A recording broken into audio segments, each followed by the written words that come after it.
Soya milk बनाने के लिए सबसे पहले सोयाबीन के बीज को स्क्रीनिंग मशीन से साफ करके 8 घंटे साफ पानी में डुबो कर रखा जाता है, जिससे सोयाबीन न सिर्फ नरम हो जाता है बल्कि सोया मिल्क की प्रोडक्शन भी बेहतर होती है।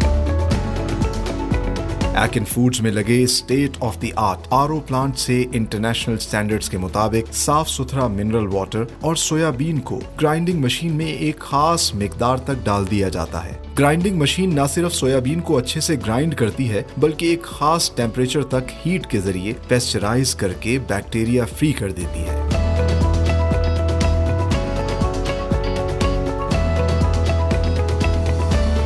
गरम गरम तैयार सोया मिल्क को छाननी लगाकर एक कंटेनर में अलग किया जाता है, जहां सर्टिफाइड फूड टेक्नोलॉजिस्ट इसकी क्वालिटी और टेम्परेचर को चेक करते हैं।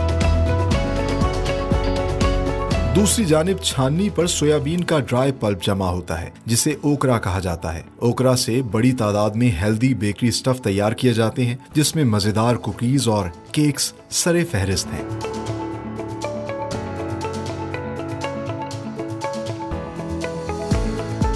सोया मिल्क की तैयारी के बाद फ्लेवर मिल्क बनाने के लिए सेंट्रली कनेक्टेड पाइप्स के जरिए दूध को बड़े कंटेनर में शिफ्ट किया जाता है, जहां इसमें शुगर पाउडर और फ्लेवर एक खास रेसिपी के मुताबिक शामिल किए जाते हैं। दूध को अच्छी तरह मिक्स करने के बाद होमोजेनाइज्ड फ्लेवर्ड मिल्क को चिलर में ठंडा किया जाता है।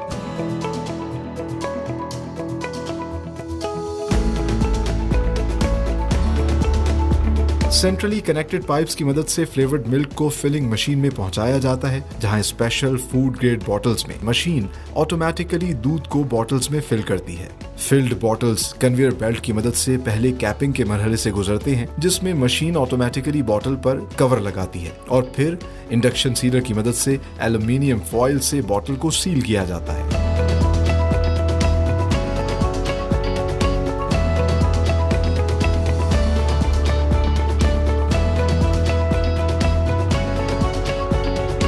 तैयार बॉटल्स को एक टैंक में रखकर स्टेरलाइजिंग मशीन में मखसूस वक्त तक हीट दी जाती है।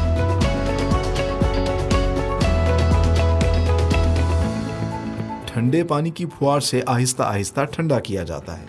इस प्रोसेस की मदद से सोया मिल्क बॉटल की शेल्फ लाइफ बगैर किसी प्रिजर्वेटिव को शामिल किए 6 माह तक बढ़ जाती है।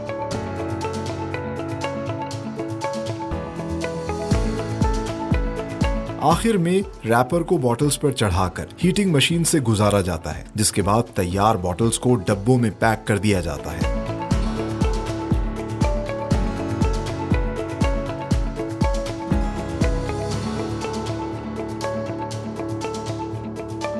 एकिन फूड्स की फैक्ट्री में सोया मिल्क का पनीर भी तैयार किया जाता है, जिसे टोफू कहते हैं।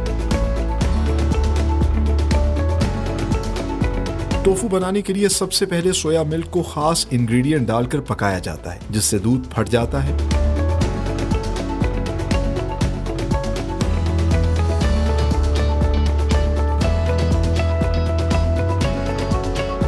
इस दूध को एक मशीन में मलमल का कपड़ा रखकर प्रेस किया जाता है, जिससे वाटर कंटेंट अलग हो जाता है और टोफू बाहर आ जाता है।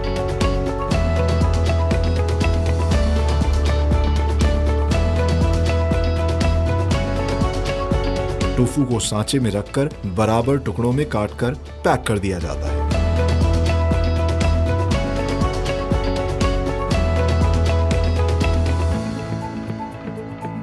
एकिन फूड्स सनफ्लावर, कनोला और सोयाबीन के बीजों से कोल्ड प्रेस ऑयल भी एक्सट्रैक्ट करता है। इस मरहले में सबसे पहले बीज को सफाई के लिए स्क्रीनिंग मशीन में डाला जाता है, जो डस्ट पार्टिकल और कंटामिनेशन को बीज से अलग कर देती है। साफ बीज को रोस्टर मशीन में डालकर रोस्ट किया जाता है, जिससे बीज का मॉइस्चर खत्म हो जाता है और ऑयल बेहतर निकलता है। आखिर में इन बीजों को स्पेशल ऑयल एक्सट्रैक्शन मशीन में डालकर ग्राइंड किया जाता है, जिससे एक तरफ कोल्ड प्रेस ऑयल निकलता है तो दूसरी तरफ बीज का वेस्ट निकलता है, जो जानवरों की खुराक के तौर पर भी इस्तेमाल होता है। कोल्ड प्रेस ऑयल को बॉटल्स में फिल करके पैक कर दिया जाता है। इस तरह एकिन फूड्स सोया मिल्क और दीगर ऑर्गेनिक प्रोडक्ट्स तैयार करके पाकिस्तान भर में सप्लाई करता है with the proud tag of made in Pakistan. जैसे ही आप प्रोडक्शन फैसिलिटी में आते हैं, आपको मशीनों की आवाज़ आने लगती है और इस मशीनों की आवाज़ का जो रिदम है ये इंडस्ट्रियलिस्ट को बहुत पसंद है।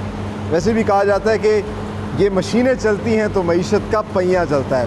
खैर फ़िलहाल हम मौजूद हैं एकिन फूड्स के रॉ मटेरियल स्टोर में, जहाँ पर ये मल्टीपल रॉ मटेरियल जो है उसको स्टोर करते हैं। इसमें आप देख सकते हैं कि ये सनफ्लावर सूरजमुखी का बीज है जिससे ये ऑयल एक्सट्रैक्ट करते हैं। इसके अलावा कनोला है जिससे ये ऑयल तैयार करते हैं, और फिर आखिर में सबसे ज़्यादा अहम सोया मिल्क जिससे बनाया जाता है। ये सोयाबीन है और ये गवर्नमेंट इनको प्रोवाइड करती है। ये नॉन GMO सोयाबीन है और इसको ये बहुत बड़ी तादाद में स्टॉक करते हैं। इससे ऑयल भी एक्सट्रैक्ट करते हैं और इसके अलावा सोया मिल्क और उसकी बाय प्रोडक्ट्स बनाते हैं।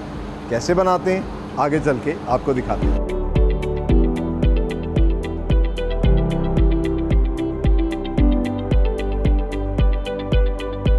व्यूअर्स, हम पहुंच चुके हैं एकिन फूड्स की प्रोडक्शन फैसिलिटी के अंदर, और जिस तरह हमने आपको पहले दिखाया कि इनका जो रॉ मटेरियल स्टोर है वहाँ पर मुख्तलिफ नौइयत के रॉ मटेरियल्स पड़े हुए हैं जिनसे ये मल्टीपल प्रोडक्ट्स बनाते हैं।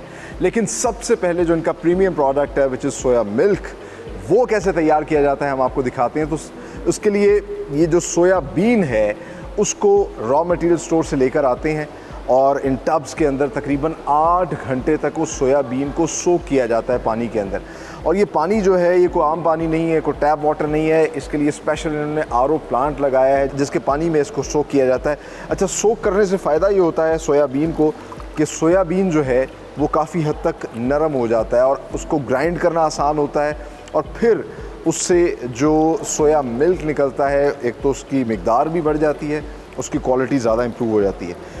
तो हमने जिस तरह आपको पहले बताया कि सोया मिल्क के बेतहाशा फ़ायदे हैं, अब आगे चल के आपको दिखाते हैं ये सोया मिल्क तैयार कैसे किया जाता है। तो ये जो सोयाबीन है इसको शिफ्ट किया जाएगा फिर आगे इनके ग्राइंडिंग सेक्शन में।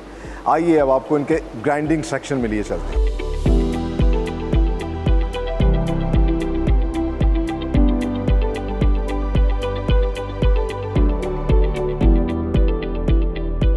सो ये है एकिन फूड्स का प्रोडक्शन हॉल जहाँ पर सारा का सारा प्रोडक्शन प्रोसेस होता है।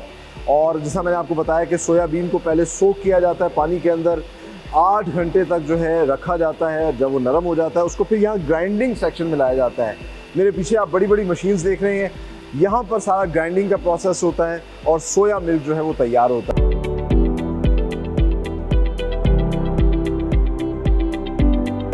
ग्राइंडिंग सेक्शन में सोयाबीन को ग्राइंड करके किस तरीके से सोया मिल्क तैयार किया जाता है हमने आपको दिखाया, और साथ ही साथ जो उसका वेस्ट निकलता है जो कि एक बाय प्रोडक्ट है सोयाबीन का, इसको ओकरा कहते हैं।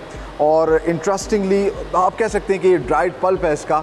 इंटरेस्टिंगली इससे बहुत सी बेकरी प्रोडक्ट्स बनती हैं, केक्स, कुकीज़ में ये इस्तेमाल होता है। तो ये दोनों चीज़ें जो हैं हमने आपको बनते हुए दिखाई। ये जो दूध है ये अनस्वीटेंड है, इसमें किसी किस्म का कोई फ्लेवर नहीं है, कोई प्रिजर्वेटिव नहीं है, प्योर मिल्क है। इसको भी ये पैक करते हैं, लेकिन इंटरेस्टिंगली एक और काम जो ये करते हैं, ये वैल्यू एडिशन करते हैं और इससे मुख्तलिफ फ्लेवर्स बनाते हैं। आप मेरे पीछे देख सकते हैं ये इनका फ्लेवर सेक्शन है जहाँ पे मुख्तलिफ फ्लेवर्स बनाए जाते हैं। सो स्टोरेज टैंक से ऑटोमेटिकली इस टैंक के अंदर जो है दूध आता है। एक तो यहाँ पे मैयर हो जाता है कितना दूध इन्होंने प्रोड्यूस किया है, और फिर साथ ही साथ यहाँ पर फ्लेवर्स ऐड किए जाते हैं। और तकरीबन 5 फ्लेवर्स जो है एकिन फूड्स तैयार कर रहा है, मैंगो, स्ट्रॉबेरी, इलायची, वनीला और चॉकलेट। इसके अलावा जो है चीनी डाली जाती है, कुछ ऐसे इसका एक प्रोसेस किया जाता है जिससे इसकी शेल्फ़ लाइफ भी ज़्यादा हो और दूध और पानी का जो कॉम्पोजिशन है वो अलग मत हो, वो उसी तरीके से गाढ़ा रहे। और इस वक्त जो है इसके अंदर दूध जा रहा है और साथ ही साथ उसका मिक्सिंग प्रोसेस हो रहा है, और बहुत ही खूबसूरत ये देखने में लग रहा है। जितनी खूबसूरती से कलर्स इसके ऊपर आ रहे हैं, वाह। वैसे तो तमाम फ्लेवर्स देखने में बहुत मज़े के लग रहे हैं, बड़े मज़ेदार कलर्स जो हैं, ग्रीन, पिंक, येलो, लेकिन जो ब्राउन कलर चॉकलेट फ्लेवर का आ रहा है जो कि मेरा पर्सनली बड़ा फेवरेट है और आई एम श्योर कि आपको और आपके बच्चों को भी बहुत पसंद होगा, वो बड़ा मज़े का लग रहा है। अच्छा, जो फ्लेवर्ड मिल्क तैयार होता है वो फिर शिफ्ट होता है इन चिलर्स के अंदर। इस चिलर के अंदर उसको ठंडा किया जाता है, होमोजेनाइज़ किया जाता है, और फिर आगे इस फ्लेवर्ड मिल्क को जो है फिलिंग सेक्शन में भेज दिया जाता है जहाँ बॉटल्स में ये पैक होता है। आइए अब आपको वहाँ लिए चलते हैं।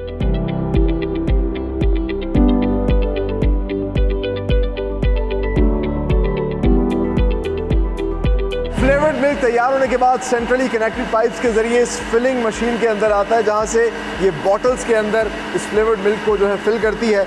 और इंटरेस्टिंग बात ये है कि जिन बॉटल्स के अंदर इस फ्लेवर्ड मिल्क को डाला जाता है, ये बॉटल्स भी जो है स्पेशली फूड ग्रेड बॉटल्स हैं, और एक वर्कर जो है इनको कन्वेयर बेल्ट पे लगाता है। फिर ये यूरोपियन मशीन है जिसके अंदर ये फ्लेवर्ड मिल्क ये सक करती है एक प्रेशर के ज़रिए, और फिर इन बॉटल्स के अंदर डाल देती है, और फिर ये बॉटल जो है आगे आगे शिफ्ट होना शुरू होती हैं। साथ ही एक एक्सपर्ट वर्कर यहाँ पर होता है ताकि वो तमाम तर इस प्रोसेस को जो है उसका मुआयना करता रहे। ये बॉटल्स ट्रेवल होकर आती हैं, चेक किया जाता है कि कहीं कोई बाहर दूध तो नहीं गिरा हुआ, उसकी सफाई, उसकी आप कह लीजिए क्वालिटी कंट्रोल भी साथ साथ हो रहा है। ऑटोमेटिक कैपिंग इस पर होती है, और आप देख सकते हैं इसमें किसी किस्म का ह्यूमन इन्वॉल्वमेंट नहीं है ताकि कंटेमिनेशन ना हो। बॉटल्स जो ऑटोमेटिकली बंद होती हैं, और बंद होने के बाद ये बॉटल्स फिर इस इंडक्शन सीलर मशीन के नीचे आती हैं, जहाँ पर फिर इन पर सील अप्लाई की जाती है इस इंडक्शन सीलर के ज़रिए, और फिर इन बॉटल्स को जो है एक जगह पे जमा किया जाता है, और फिर एक बड़ा स्टेरलाइज़र जो है उसमें उसको शिफ्ट किया जाता है। क्यों किया जाता है, उसका क्या पर्पज़ है, आगे आपको स्टेरलाइज़र भी दिखाते हैं और वो भी बताते हैं। आइए।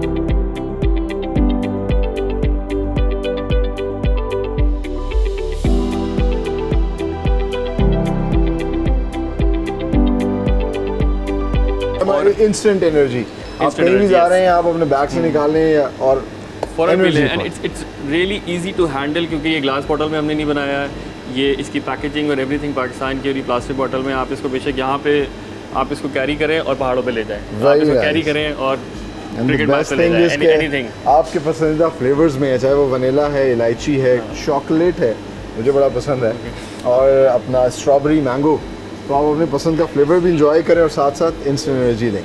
अच्छा, दैट्स ग्रेट। और क्या मार्केटिंग प्लान्स हैं, कुछ और प्रोडक्ट्स भी, क्योंकि हम देख रहे थे टोफू आप लोग बना रहे हैं, वो भी मार्केट में आपने लॉन्च कर दिया? टोफू अभी लॉन्च नहीं हुआ है, लेकिन इसकी कमर्शियल प्रोडक्शन हो गई है। टोफू अनकरीब विद इन अ मंथ और 40 डेज टोफू लॉन्च होने वाला है। उसके बाद सोया योगर्ट लॉन्च होने वाली है, सोया आइसक्रीम लॉन्च होने वाली है। I see. And ice cream would be a lot less sugar and very compatible with diabetic people as well. तो जो भी डायबिटीज़ के पेशेंट्स हैं वो भी आइसक्रीम, योगर्ट, इवन ये सारे प्रोडक्ट्स यूज़ कर सकते हैं। तो ये पाकिस्तान का फर्स्ट अल्टरनेटिव मिल्क का प्रोडक्ट है जिसके अंदर डायबिटिक लोग, कोलेस्ट्रॉल, जिनके कोलेस्ट्रॉल के इश्यूज़ हैं, लैक्टोज के इश्यूज़, वो सारे इसको यूज़ कर सकते हैं। और मार्केटिंग में हमारे पास अभी बहुत सारी चीज़ें पाइपलाइन में हैं, top of the line influencers, और इंशाल्लाह हमारा नेशनल जितने भी स्पोर्ट्स लेवल के गेम्स हैं उनको हमने प्रमोट करना है। Very nice. और इससे इकोनॉमिक एक्टिविटी प्रॉस्पर होती है, एक बिजनेस प्रॉस्पर होता है, प्लस इट्स इकोसिस्टम। हर इससे काफ़ी अपॉर्चुनिटीज़ उनके लिए भी रूनुमा होंगी, और आप जैसा देख रहे हैं कि हमारे ब्रांड के लिए तो हो ही रही हैं। सबसे अच्छी बात ये है कि ये मेड इन पाकिस्तान प्रोडक्ट है। अगर आप ये मेड इन पाकिस्तान प्रोडक्ट लेते हैं, आप पाकिस्तान को फ़ायदा देते हैं। हमें चाहिए कि हम अपनी प्रोडक्ट्स को सपोर्ट करें। आपने आइसक्रीम की बात की, और उसके लिए भी मेरे ख्याल से ये तो अब बड़ा एक कंपटीशन आने वाला है, क्योंकि ज़्यादातर मार्केट में फ्रोज़न डेजर्ट्स हैं। ये जो होगी, आप आइसक्रीम लेके आएंगे, वो सही मानों में आइसक्रीम, वो सही मानों में आइसक्रीम होगी, बिल्कुल, और वो हेल्दी भी होगी, और आप उसको एंजॉय भी कर सकते हैं। थैंक यू वेरी मच बसीर, बड़ा अच्छा लगा। Keep up the good work.